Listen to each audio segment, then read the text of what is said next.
Hello and welcome. I am the Restless Kaiser and we are modelling for advantage. Big show for you this week. Our feature is about unplayed games.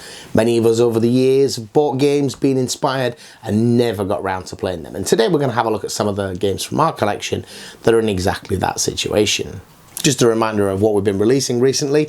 Last week's battle, we had our take on the Hit the Beach starter set, which was Winter 1944, Battle of the Bulge, with US paratroopers and US armour facing off against German Panzer Grenadiers, backed up by some Panzer IVs. On Friday of this week, we release our final piece of pre-recorded content. We're at the end of what we've got now, and it's an unboxing of the expansion kits for tanks, the Honey and the Stuart, and we have a look at the cards and we have a look at the vehicles. And this is the same kit if you buy a mid-war Stuart or Honey from Battlefront for Flames of War. After a quick update from me, we're going to have a look at some clips from the contributors to the channel on their Unplayed Games before moving on to our regular feature of a YouTuber recommendation and closing with a Demon Prince conversion from Clueless 40k. Notable things that have happened since we last met are the open day that Mantic had. Mantic are an interesting company in that they clearly try to cover a lot of the same ground as Games Workshop do, doing it in a slightly different way with a different approach to rules. A few of their games I've been quite interested in. I'm very interested in having a go at Kings of War, and I'm working my way through an army, and we'll have a look at that in the future, I think. And Dead Zone, their skirmish game, which I think is more based upon sort of grid movement and so forth. It looks like there might be some interesting mechanics there. In other news, Games Workshop are delivering, as we said last week, and they are delivering to your friendly local gaming stores, it seems, because my stuff came in. The pot of Ulthuan Grey, which is going to let me keep painting my winter troops. I got my Psychic Awakening Saga of the Beast, which hopefully contains all the rules I need to stop my Space Wolves being completely pants, and of course, the big box itself, still in the cellophane. If the lockdown rules get relaxed, we're going to have an opening of this with somebody else rather than just me, but if we don't hear news in the next couple of days about that, I guess I'm going to have to do that solo before it loses its kind of appeal. But it's worth taking a moment to think about your friendly local gaming store, because a lot of those guys survive not so much on the gaming side of things in terms of the product that they sell. A lot of their income often comes from the tea and the coffee and the, Coca-Cola machine that they've got. It's tough times and they're small businesses, but we rely on them as a community. So if you've got a local gaming store, have a think about whether you can put some money their way. Just buy anything from them that you might be interested, I would say, because many of them are probably like bordering on thinking about closing, which would be a real tragedy for us as a community. The last thing to say on the subject of updates is, as you probably know, in relation to gaming stores, local stores, Games Workshop sent out a collectible figure to everybody, uniquely available. It is a Cast-Chan kernel, and they sent apparently one to all of their friendly local gaming stores that they supply to. I had a quick look on eBay, and these are going for totally mental prices. If you are privileged enough to have won one from a painting competition or something, you're holding something quite valuable, it seems. You might want to think about whether you are ever going to paint that model or use it. If you have a friend who's a Cast-Chan player and doesn't have that model, he's going to find it very, very difficult to get hold of it. Maybe you want to auction it off for charity or something. Don't get me wrong, if you've got this model, it's yours. Do what you want with it. But it is temporarily quite valuable. On to the main feature, Unplayed Games. I'm going to talk to you about Flames of War, the Great War, but first, let's hear from Mr. Johnny B over in the bunker. Johnny B. Hello folks, Unplayed Games this week. I think I got this covered. So my little contribution is this bad boy. From 2015, I bought it on release. Betrayal of Calth. It's Horus Heresy, Marines on Marine Action. I know you guys love that. I picked it up mainly because at £90, it was the perfect bargain to get 3 plasma guns, 3 melter guns, and 3 chainswords for my RTB-01s. So, perfect. And that's it, really. Not played it. Might be a good game. Don't know. I'll have a look on Tinterwebs, I guess. Oh, you need friends, apparently. Yeah, you need friends. So, that's mostly why. Battle Brothers, I need support.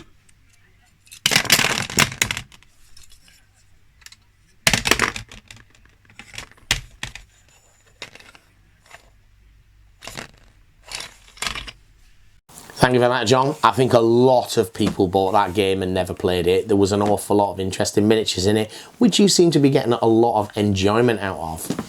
So, Flames That Wore the Great War was a game I looked at and bought. I got quite a bit of that stuff. I got, you know, various packs of British infantry, mortars, tanks.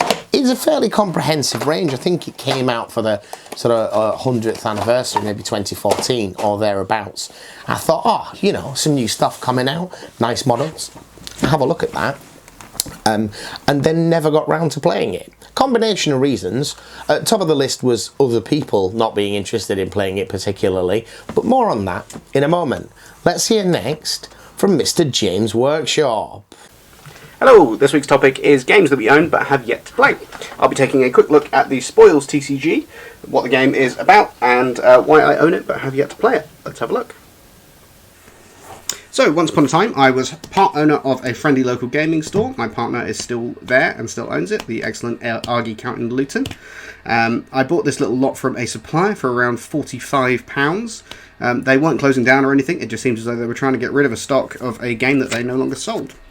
I picked up this lot as part of a new YouTube channel that we were starting, and I plan to use them in a video, and I still have them sealed because hopefully one day I still will. The game appears to have run from 2006 to 2016. It doesn't seem to have been particularly popular, but it was incredibly well reviewed, in fact winning a fan favourite award in 2015 against much bigger games such as Magic the Gathering and the incredibly popular Lord of the Rings game at the time.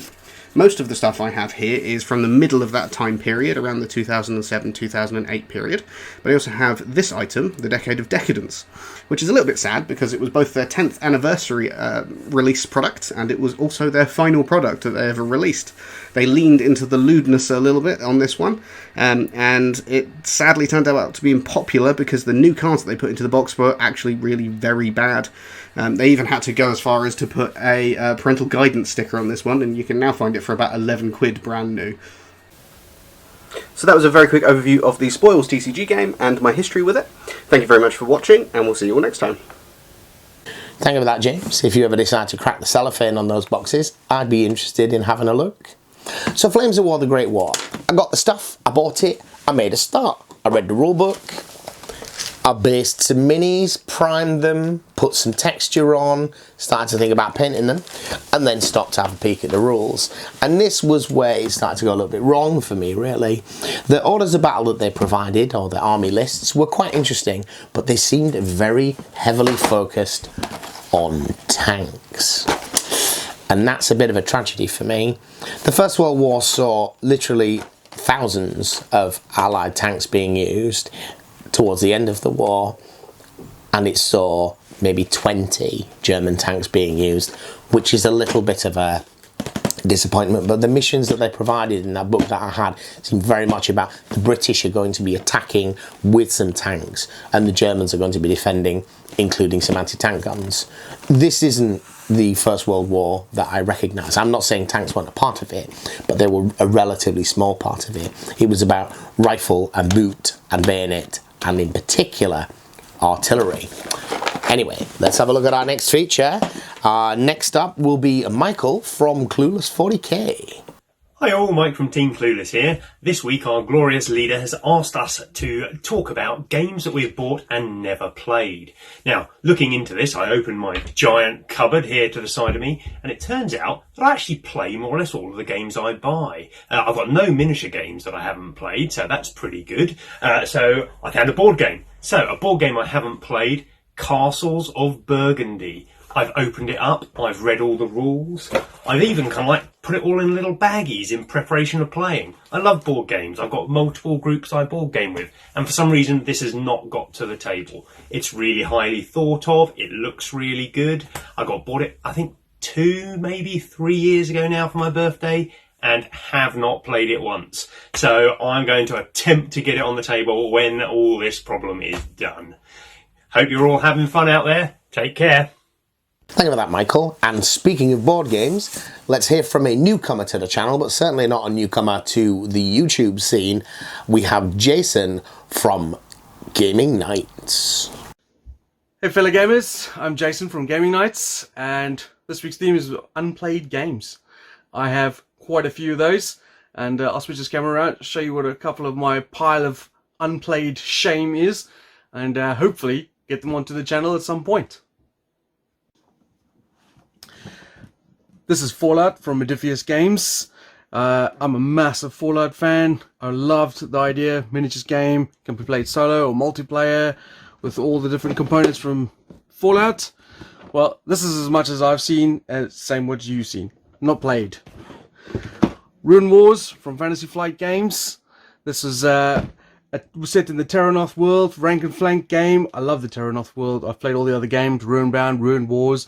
They're all excellent. I love the Dark Ages sort of medieval fantasy setting. Bought a couple of these boxes, was going to get into it with interesting components, interesting mechanics. Never played. Mars Attacks from Mantic Games. I will love the movie, and I like the idea of having humans versus aliens in a sort of skirmish battle game. Back to Kickstarter. Never played. Yeah, I've got a problem, and it continues all the way up there. So, but I'm pretty optimistic I'll get some of these played. If you don't know Jason's channel, he reviews a staggering number of board games. Unlike Michael, who seems to only have one game that he's never played, Jason has got thousands, I think. I certainly have quite a few. So just returning for a final point about me and the First World War. The First World War was probably my first love in military history. It's a much maligned subject, and it has a strange place in popular culture. People talk about the futility of it, and it certainly was, and the tragedy of it, and it certainly was, and also the idiocy of the generals, including statements like lions led by donkeys, which actually, if you try and research who said that, when and where, it all gets a little bit murky. It certainly fits with the popular perception of it, but it isn't necessarily something that anyone in the German High Command ever said specifically. So if you're going to play the First World War and you don't want to fight this kind of siege warfare, trench battles, which I think if you're going to do that, you probably need to do that quite an operational level where two different teams sit in different rooms, write out very complicated timetables of activity, submit them to an umpire who then tells them what happens, and I don't think that makes for an interesting game. There are two periods in the Western Front theatre in particular that you can still war game, which has still got everything that you would expect from a traditional war game in terms of mobility and firepower and action and interaction with your opponent, which is the very beginning of the war and the very end of the war. At the beginning until September, October, there is a great deal of movement. The Schlieffen Plan has been executed, and the German troops are moving at a considerable speed, and there are many, many running battles throughout that period, up until the Miracle of the Marne, certainly. And so too, in the latter stages of 1918. Again, Field Marshal Haig is a much maligned commander, and he probably deserves to be. He cost the lives of hundreds of thousands of soldiers. But he did win 100 battles in 100 days at the end of the war. There is a period of mobility after the Hindenburg Line is broken, and the new tactics that have been developed during the previous 4 years really start to show fruition. So we're moving on to that point in the show where I recommend a YouTuber to you, usually quite a small YouTuber who you quite possibly not come across. I'm going to recommend House of Hengist Comics. He's an interesting guy with an interesting YouTube channel in terms of the videos that he puts together. They have a strong narrative focus. He's often quite creative in developing new rules with the team that he plays with to simulate the particular preconditions to the battle and the unique settings. But he's also got some really strong views on gaming versus wargaming, history, credibility, authenticity. And given the things I've just been saying to you about my expectations of a First World War game, I thought it was a suitable guy to be putting in here. Have a look at House of Hengist Comics, and here he is telling you what he's all about. Hi Michael, I'm modelling for Advantage. Hengist here from House of Hengist Comics. Just a quick update about who we are, what we're doing, and thank you Michael once again for inviting us onto this platform. Great show, old bean. And ultimately what I'd like to say is this. We've been going about 2 years. We're a little bit different, come out of a comic school background. I did lots of comics, you'll find those on House of Hengist Blogspot, about 100 there, all about the Second World War using miniatures. And that sort of developed me into getting into YouTube and wanting to showcase sort of revisionist wargaming and also heavy on the narrative. We've done loads, and ultimately within what we're trying to do, we're teaching everyone how to build sets, how material.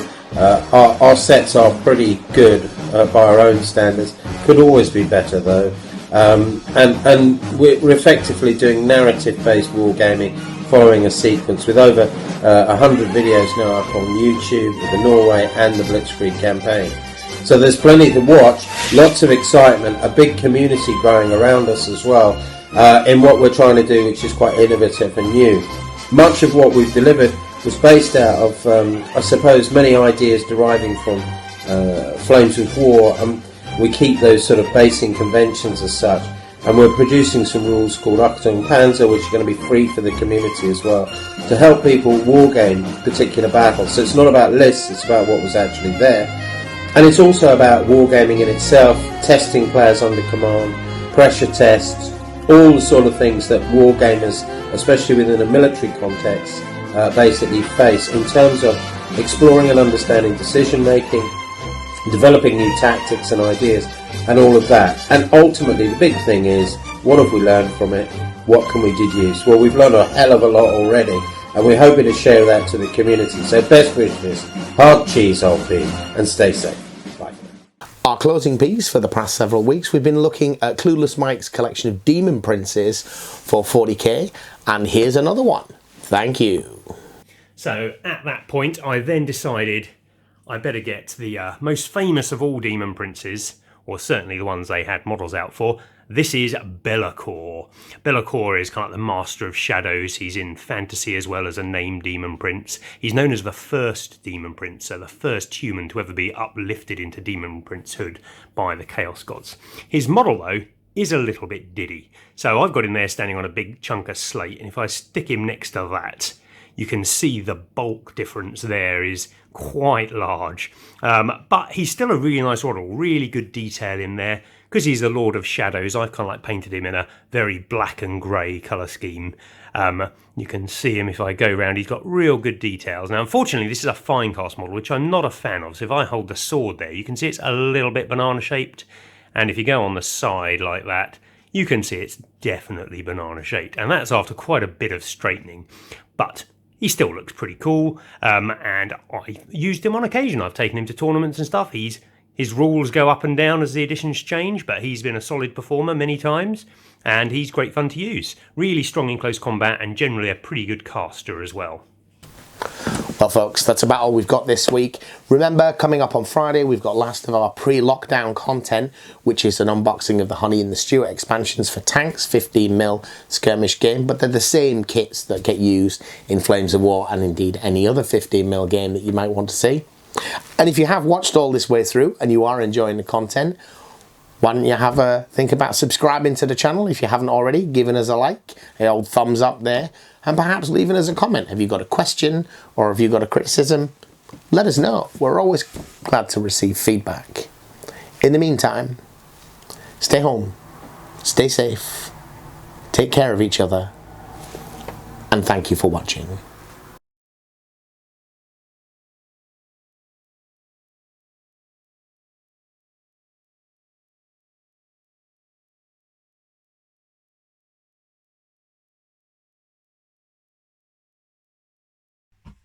So my little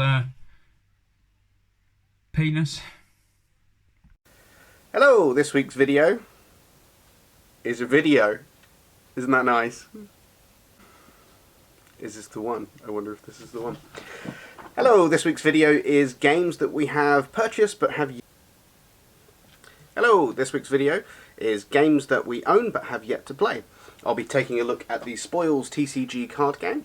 We'll have a look at the game itself quickly, and then have a look into things that I did that were in the past that I don't remember.